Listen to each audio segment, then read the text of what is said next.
दोस्तों, स्वागत है आप सभी का तंवर राजपूत मोटिवेशन में। और आज के चार्ट का हम एनालिसिस कर लेते हैं। यहाँ पर कुछ चीज़ें मैं आपके साथ में शेयर करूँगा। तो देखो, आज मार्केट की अगर हम बात करें तो यहाँ पर मार्केट में देखो फिर से निफ्टी 50 में एक बाइंग मोमेंटम दिखा है। लेकिन आपको इसको चार्ट रीडिंग से समझना। देखिए, चार्ट रीडिंग से मैं आपको समझाता हूँ। तो 5 मिनट के टाइम फ्रेम में आपको मैं चार्ट रीडिंग समझाता हूँ। तो मैं 5 मिनट का टाइम फ्रेम आपको लगा ही देता हूँ। तो यहाँ पर हर एक का प्राइस एक्शन के हिसाब से आप हम लोग चार्ट रीड करना देखेंगे।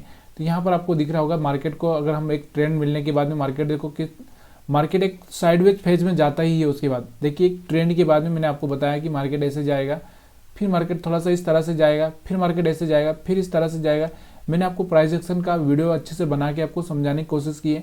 तो मार्केट में देखो निफ्टी, और अगर हम बात करें निफ्टी 50 और बैंक निफ्टी, जितने भी इंडेक्स है जिनका एक्सपायरी होता है, एक्सपायरी मतलब समझ रहे हो ना आप, एक्सपायरी होता है, तो इनके पास में क्या होता है कि एक जैसे मान लो कि एक लिमिटेड होता है कि जैसे मान लो एक बायर से के पास में बहुत सारा पैसा आ गया, तब वो क्या करेगा, सेलर से के पास जीरो हो चुका है।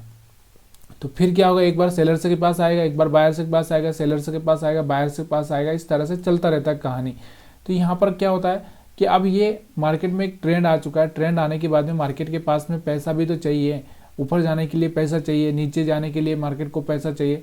तो मार्केट ऐसी कंडीशन में क्या होता है कि मार्केट कन्फ्यूजन में आ जाता है। कन्फ्यूजन में किस तरह से आ जाता है कि अभी कहाँ जाएं, ऊपर की साइड में पैसा नहीं है। देखो मार्केट, अगर आपको देखो कि यहाँ पर मार्केट में अगर हम देखें, अगर हमारे पास में कोई सोर्स नहीं है पैसे आने का, हाँ, तो यहाँ से क्या होगा, हम लोग रुक जाएंगे। तो वैसे ही अगर मार्केट के पास में ऊपर की साइड में एसएल नहीं है, एसएल मतलब समझते हो आप, स्टॉप लॉस, यानी कि किसी ने यहाँ पर किसी ने पैसा लगा के रखा हो, तो ये पैसा खाने के लिए मार्केट ऊपर जा सकता है।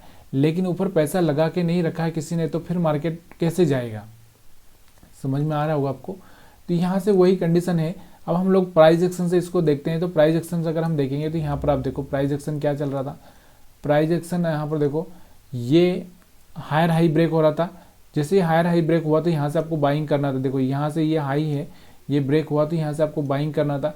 बाइंग में आप इतना मोमेंटम कैच कर सकते थे। उसके बाद में देखो यहाँ से क्या कर रहा है मार्केट, ऊपर से फिर नीचे आ रहा है। तो यहाँ से लोअर लो ब्रेक कर रहा है, लोअर लो ब्रेक कर रहा है, लेकिन मार्केट के पास में यहाँ पर एक सपोर्ट भी बना हुआ है। तो सपोर्ट को समझना बहुत ज़रूरी होता है कि मार्केट का जो पिछले यानी कि उसी दिन का यहाँ पर जो लो दिख रहा है वो एक सपोर्ट का काम करेगा। तो इसलिए मार्केट यहाँ पर जाने से पहले यहाँ से कोई बड़ा सिग्नल देगा, इस रेंज को ब्रेक करेगा, तभी जाके हमको यहाँ पर सेल करना चाहिए। उसके बाद देखो कि आप यहाँ से बाइंग का कैंडल देखो फिर से बड़ा बना है, तो फिर बाइंग करके आप छोटा सा पैसा बना सकते हो।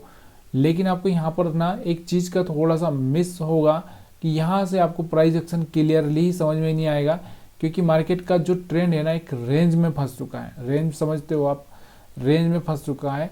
उस अगर मैं यहाँ से एक कैंडल एक लाइन इस तरह से खींच दूँ तो यहाँ से देखोगे आप, ज़्यादातर ये कैंडल्स ना इसी लाइन में घुसी हुई है, इस लाइन में। यानी कि अगर मैं 750 पे एक लाइन ड्रा कर दूँ तो देखो यहाँ इतनी काले बहुत सारी कैंडल, यहाँ पर देखो कैंडल बहुत सारी, यहाँ पर बहुत सारी, मतलब ज़्यादातर कैंडल यहीं पर मिल रही है। तो इसका मतलब ये है कि मार्केट साइडवेज है।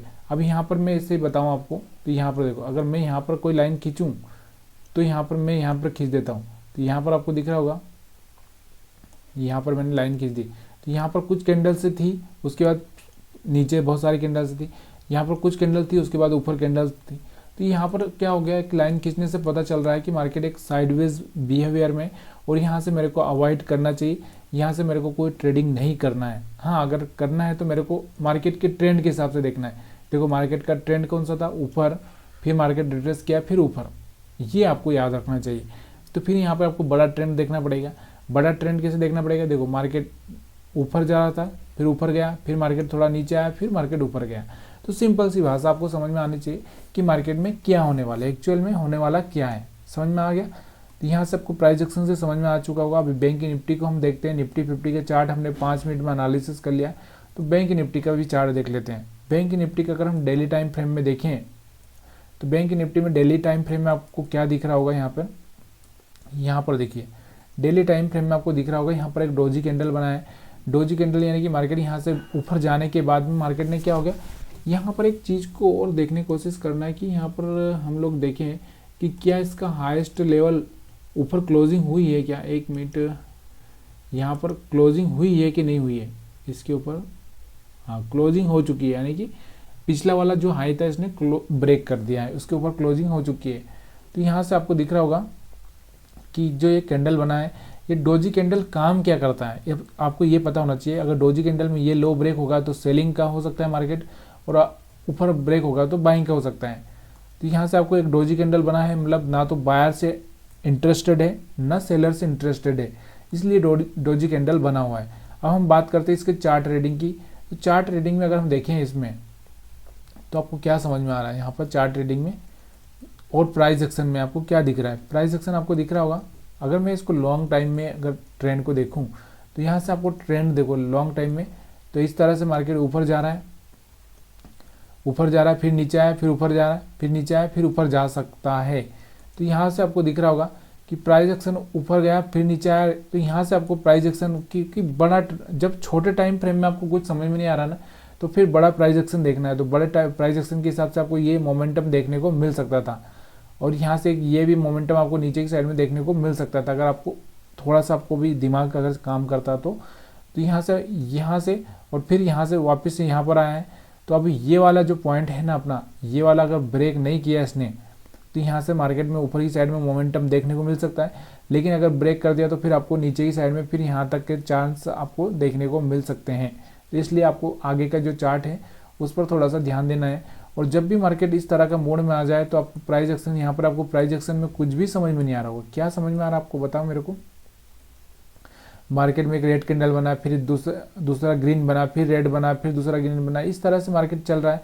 यहाँ से कैंडल से की साइज देखो, क्या कैंडल से की साइज है, यहाँ पर देखो, यहाँ पर देखो, मतलब कहने का मतलब पूरा ओवरऑल साइडवेज मार्केट है। और जो भी ट्रेडर को ये चीज़ें पता नहीं होती ना, उनको यही मार्केट डुबा देता है। तो यही मार्केट डुबाता है। यहाँ पे उनके कम से कम 5 से 10 स्टॉप लॉस हिट होते हैं, और जो उन्होंने एक हफ्ते में पैसा बनाया वो यहाँ पर ही वो खर्च कर देते हैं। तो इस चीज़ का आपको ध्यान रखना चाहिए। और आज के कुछ स्टॉक्स जो बहुत अच्छा सा बड़े हैं उनके बारे में यहाँ पर बताना चाहता हूँ। तो उन स्टॉक्स के बारे में आपको बता देता हूँ कि आज जो एक अच्छा सा मोमेंटम दिए हिंदुस्तान कॉपर, क्यों दिया है हिंदुस्तान कॉपर, ये भी आपको ध्यान देना ज़रूरी है। तो यहाँ पर हिंदुस्तान कॉपर की अगर हम बात करें तो हिंदुस्तान कॉपर की अगर मैं बात करूँ, यहाँ पे हिंदुस्तान कॉपर की अगर हम बात करें तो यहाँ पर क्यों इसने मोमेंटम दिया है, तो यहाँ पर हिंदुस्तान कॉपर का चार्ट मैंने लगा दिया है। तो यहाँ से पहली बात तो मैं आपको पहले ही बता चुका हूँ कि यहाँ से अगर आपको इसको देखना है तो यहाँ पर देखिए इसका चार्ट दिख रहा होगा आपको। तो यहाँ से जो चार्ट दिख रहा है आपको, पहली बार इसने यहाँ से अपने को एक मोमेंटम दिया था यहाँ से, यानी कि 170 के आसपास से आज यहाँ 270 के आसपास पहुँच चुका है। कुछ खास ज़्यादा टाइम नहीं हुआ, सिर्फ दिसंबर के महीने में ही ये सब हुआ है। यानी कि आपको यहाँ पर कम से कम 40% का मोमेंटम देखने को इसमें मिल सकता था। लेकिन अगर आपने वो चीज़ें सीखी होती है, आपको पता होती है, आपने हमारे वीडियो अगर ज़्यादातर देखे हैं तो ये चीज़ें आपको समझ में आ ही जाती है। अब हम बात करते हैं दूसरे चार्ट की। दूसरा चार्ट यानी कि दूसरा स्टॉक्स की देखते हैं। दूसरा स्टॉक्स जो हमारा है आज का जो खास जो टॉप निफ्टी 500 की जो टॉप है, तो यहाँ से एक है हडको करके, और जिसको मैंने आपको कल बताया भी था। हम लोगों ने टॉप जो ब्रेकआउट स्टॉक्स के बारे में मैंने आपको वीडियो बताया था, उसमें मैंने आपको बताया भी था कि कल इसमें एक चांसेस मिलता है, चांसेस मिलने के ज़्यादा चांस है। तो यहाँ पर आपको दिख रहा होगा, कल मैंने आपको यही बताया था कि जब ये मार्केट में 112-17 के आसपास क्लोजिंग किया था, तब मैंने आपको बताया था कि कल इसमें एक अच्छा सा मोमेंटम दिखने को मिल सकता है। कल का मतलब ये नहीं होता है कि कल ही मिलेगा, 1-2 दिन में आगे पीछे हो सकता है। तो यहाँ से आपको दिख रहा होगा हडको में एक अच्छा सा मोमेंटम देखने को मिला। क्यों? क्योंकि एक यहाँ से एक अब ऑल टाइम हाई ब्रेक कर रहा था, तो यहाँ से एक अच्छा सा मोमेंटम आपको देखने को मिला है। तो और अगर हम दूसरे स्टॉक्स की बात करें तो यहाँ पर एक और है HPCL। तो यहाँ से HPCL का अगर देखें हम लोग चार्ट, HPCL,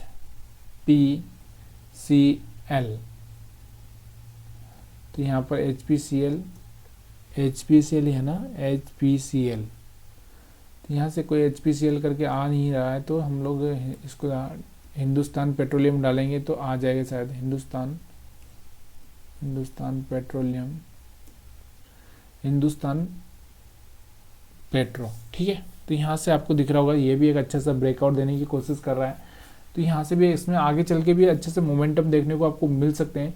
तो ये सब चीज़ें देखने लायक होती है यार। देखिए स्टॉक मार्केट का सबसे बड़ा वही होता है कि अगर आपको यहाँ पर पैसा बनाना है तो ये सब चीज़ें देख कर चलनी पड़ेगी। यहाँ पर आप देखोगे तो यहाँ से प्राइस एक्शन किया था इसने, प्राइस एक्शन में यहाँ से आपको बाइंग अच्छी से देखने को मिली थी। तो यहाँ से कहीं से आप 300 पे निवेश करते हो, आज यहाँ पर 425 4 तक जा चुका है ये स्टॉक्स, और वो भी ज़्यादा कुछ खास टाइम नहीं हुआ है, इसको 1 से 1.5 महीना हुआ है, उसी में इतना अच्छा सब प्रॉफिट दे सकता था। दूसरा चार्ट देखने की ज़रूरत नहीं है क्योंकि इतना ही मैंने आपको बता दिया। अगर आपको ये हजम होगा तो हो सकता है कि एक अच्छा सा पैसा आप बना लो, लेकिन फिर भी मैं आपको एक और चार्ट दिखाई देता हूँ कि नाल्को को, और हम एनालिसिस कर लेते हैं। और हमारा डेली का जो ब्रेकआउट स्टॉक्स के बारे में वीडियो है उसको देखना मत भूलिए, क्योंकि वो देखने से आपको थोड़ा सा फ़ायदा हो सकता है, क्योंकि आपको यहाँ से आगे का पता चलेगा कि आगे क्या हो सकता है। तो हम लोग यहाँ पर देख रहे हैं नाल्को एक अच्छा सा, नाल्को कौन सी, नाल्को आ ही नहीं रहा है, तो यहाँ पर